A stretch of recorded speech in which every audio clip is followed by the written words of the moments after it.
sure you have a clean edge for a better seal when assembling. All vertical seams between the wallboard should be centered on a stud. Apply a continuous 1/2 inch bead of Wedi sealant to all edges before placing the next sheet and continue to screw the fasteners into place. Place the washers over the seam between the boards to encourage a flush transition, using fewer fasteners. Once your wallboards are installed, it's a good idea to trowel back the sealant from seams. The sealant starts to cure in about 30 to 60 minutes, depending on room temperature. Always remember, the most crucial step with installing the Wedi shower system is to always apply sealant generously to the joints before joining any parts. Surface-applied joints will not work. You always want to apply more sealant to all inside corners of the complete shower system and trowel flat. This will act as a surface flashing, in addition to the depth of seal between all parts. Use all excess sealant to cover all fasteners, or apply with your sealant gun. Make sure all fasteners are completely covered, including the complete washer tab, so no metal is exposed. We're now constructing a radius bench with our 2-inch building panel. You'll need to relief cut the board on one side by running a skill saw blade 1 3/4 inch deep, every inch or less, depending on how tight you need to bend the Wedi board. We're marking the angle needed at the jambs so the panel is cut to fit. Place the bench in the appropriate location and mark the area where you intend the front of the panel to be installed.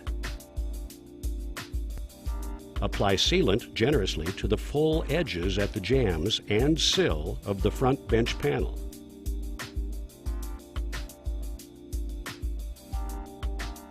Fully compress the curved panel into place firmly to gain good adhesion and seal.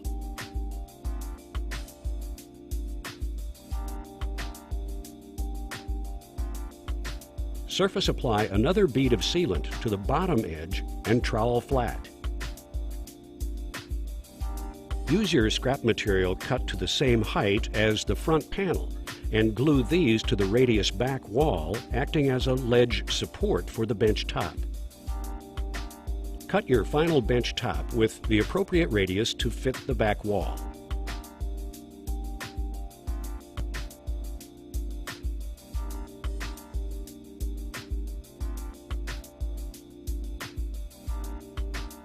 It's easiest to dry fit the bench top to scribe the exact shape for your front cut.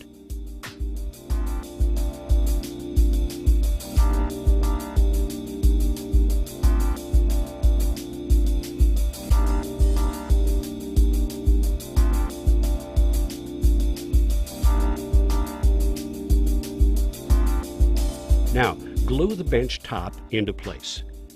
Press the front edge down to create the appropriate top slope for water runoff. In essence, you're using the sealant as a wet shim to create the needed slope.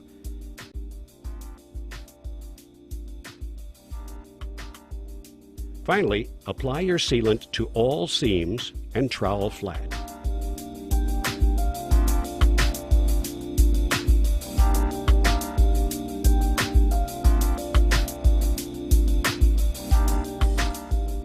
Now you're ready to cut the full foam curb to fit around the perimeter of the shower pan assembly.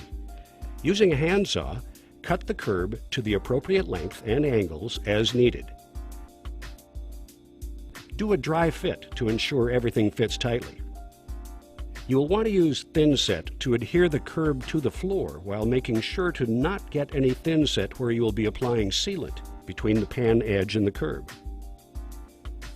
Apply a generous amount of sealant to the edge of the shower base, as well as the wallboard where the curb will be installed. Apply thin set to the underside of the curb, then fit into place. Fully compress the curb into place, making sure that the joints are tight and the curb is square to the floor.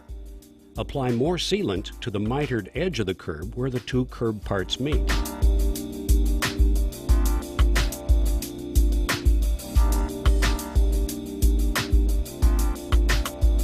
Finally, apply the surface bead to the inside corners of the curb against the base and the wallboard, then trowel flat.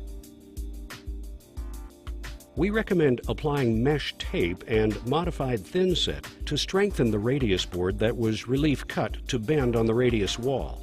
When cured, this will become rigid and will be easier to work with when you install the surface tile. As you see, Wedi is rarely challenged with even the most custom of shower configurations.